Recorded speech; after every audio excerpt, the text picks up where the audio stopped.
You want to feel closer to your partner. So why do you keep pushing them away? You want peace, but you start the fight. You want connection, but you withdraw. You want to be heard, but you won't listen.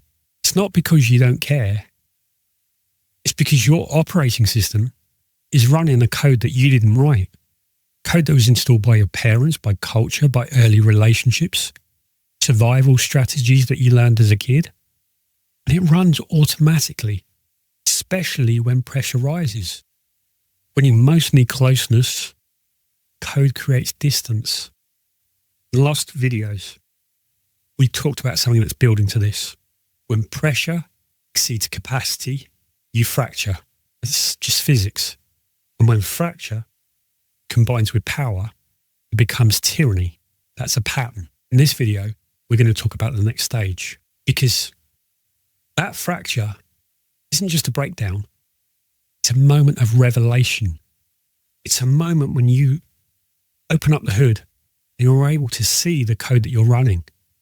The operating system that was installed before you were old enough to choose, the pattern that's been sabotaging closeness your entire life. But you can't see the code until it either conflicts with reality or with someone else.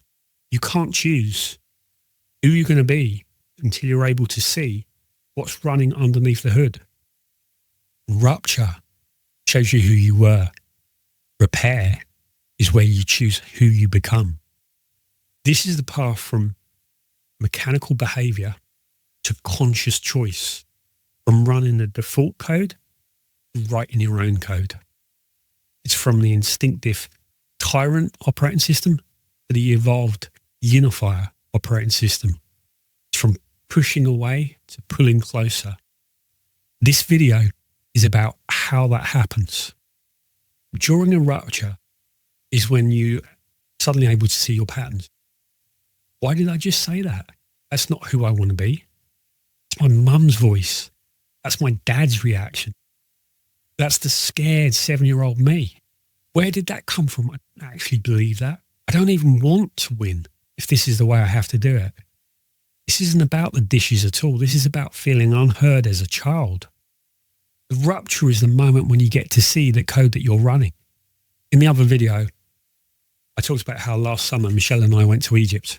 And we were looking for a break to relax, to recharge. In the first video, I talked about the Orwell Bridge, about how when the wind gets too high, they have to close the bridge because it's over capacity. Well, as a couple, we were already at our limit before we got to the airport. We'd both been under a lot of pressure that was ongoing. So we weren't arriving rested. We were reaching our capacity. And on day 2, I got food poisoning and Michelle wanted to help, but I felt guilty. I didn't want her to miss the holiday.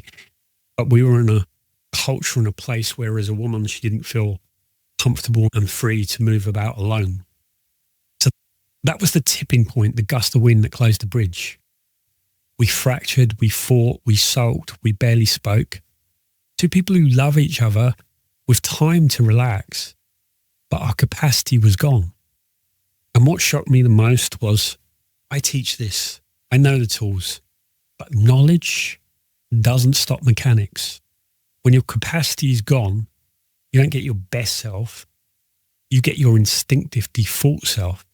I saw my code running, the operating system that ticks along and runs on autopilot, installed by childhood, by early relationships, by what you're taught, by what you learn, whatever kept you safe as a child. But then I saw a pattern. That's a false belief that's been running my entire life. When I was 20, I started a gym. And looking back, it makes no sense. I took on £60,000 in debt. It was crazy. And I put myself in a position because I thought, whatever position I start from, I can overcome any odds to make it happen. But it turned out that I put myself through massive stress and years of anguish because of that belief. And here I was again with the same belief in a different situation. I should be able to override biology with knowledge. I'm the teacher. I shouldn't fracture. If I try hard enough, my capacity is limitless. If I put myself in a position, I can overcome any odds. And that's the code I've been running all my life. And every single time it's clashed with reality, it's crushed me. If you look back on your life, you're going to find that there's certain flawed beliefs that are at the root of all of your most difficult moments. There's a theme, the same pattern, different situations, different context, but it's the same operating system. If you pay attention, you can prevent the next big mishap. It looked like this whole bust-up was me versus Michelle at a holiday, but that's not what it actually was. What it actually was my false belief colliding with the truth of life.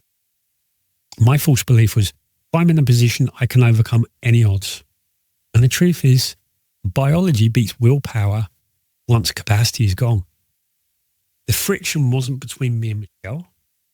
The friction was between my belief and reality. Michelle was the mirror. She was showing me the code that I've been running all my life. Now let's look at another example. In the other video, we talked about Abraham Lincoln and about how when he was 32 years old, he was on suicide watch. His friend was keeping watch so that he didn't kill himself. He kept talking about wanting to die. His operating system crashed. Now I suspect he learned things about himself. He started to see his code, the pattern of depression, of rumination, of isolation. Because 22 years later, when the Civil War came, he had 22 years of a cycle of rupturing and repair. And I think each time his capacity was exceeded, he ruptured, that he didn't respond by denying it or trying to impose his narrative. He saw the code, then he repaired, and he chose differently. And every cycle was a chance to choose who he wanted to be, was a chance to build more capacity, to build new patterns. And after hundreds of cycles, I think he had a new operating system. So by 1863, when he was in the thick of the Civil War, he had this cabinet, a team of rivals of his enemies and his opponents with constant conflict, massive pressure. And of course, he had a depressive nature. He still had dark periods. He's still human. But now he was running a better code. And I would suggest that the trials that he'd endured built the capacity for him to withstand more pressure. He built the muscle and the strength to cope with the enormous load that it took to unify America at that time. And it's not that he stopped fracturing. I think he just chose differently when he did. And I think 22 years of training rewrote his operating system and made him the man who was ready to meet the moment. And that choice is available to all of us. The choice of a unifier isn't to never rupture.